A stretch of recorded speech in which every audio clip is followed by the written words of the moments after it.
Tomorrow we are going to be looking at the father of modern art, Cezanne, who has influenced everyone throughout history, post-impressionist, Matisse, Picasso, Braque, Gauguin, Van Gogh, you name it, he influenced them. He really changed the way we looked at the composition and how we used color and light to create depth. He told everyone to think of nature in terms of the sphere, a cylinder, and a cone. And that's his studio. It's so amazing. And we're going to kind of break down what made him so special and what we can learn from him moving forward. And I know some of you are newish painters, others have more experience, and we're going to kind of have two different paths in the class about how to look at him. I think it's be a really great chance for those of you who are more experienced to play with your palette, and then also to change the way you think about perspective. But what makes a Cezanne a Cezanne? His brush strokes. He painted quickly, moved up and down with the brush. A lot of 90. These are some details I pulled out. Some 90-degree marks. A lot of diagonal paint marks. He filled his palette with like some 20 different colors and then moved quickly to fill the page with that. So we're going to do that. We're going to build our palette first and move quickly around that. He wasn't a perfectionist. Like, look at this shape. This is not a perfect cup.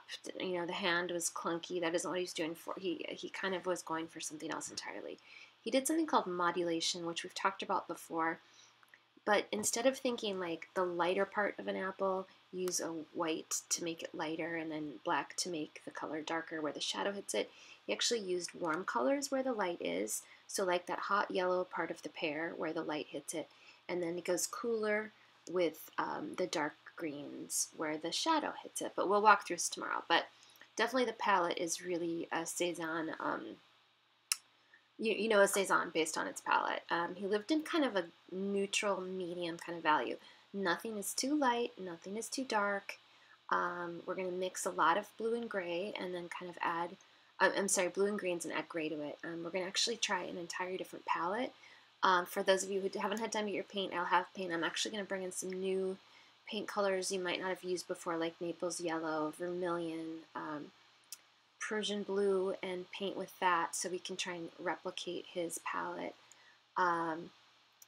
And so a lot of complementary colors were used to change the gray. Very repetitive subject matter. Basically, he either did still lifes, which is what he's really famous for, fruit, wine, cherries. In the picture of the studio we show, it has all of his props was in there. Landscapes, especially Mount Saint Victoire, he painted like 30 different times. These are all just versions of that. And again, you see what we talked about, the diagonal perpendicular lines. He did amazing nudes. I wish I could bring a nude model tomorrow, so I'm trying to find safe ways to search the internet for nude images to bring in for those of you who'd like to do that. So these colors are always in the same range, right? They're not too light or too dark. That's something we're going to practice. So who was influenced by Cezanne, or where do we see where his influence landed? Picasso called him the grandfather to all of us, so Picasso was a super fan. Obviously the Bathers was used to influence Picasso.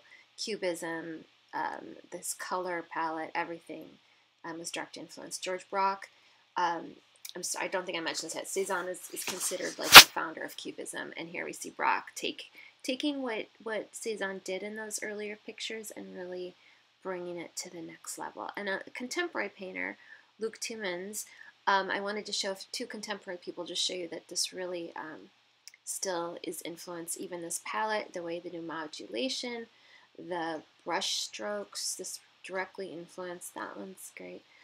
Here you see that too, like the kind of brush strokes he did. And he said he's very influenced by Vanessa Jackson has said she's very influenced too.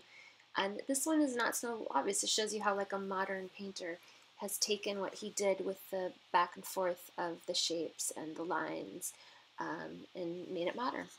So tomorrow we will bring in paint if you have it. If you haven't gotten it yet, don't worry, I will have it. And we will deep dive into palette and brush marks And I can't wait to see you all. Okay, bye.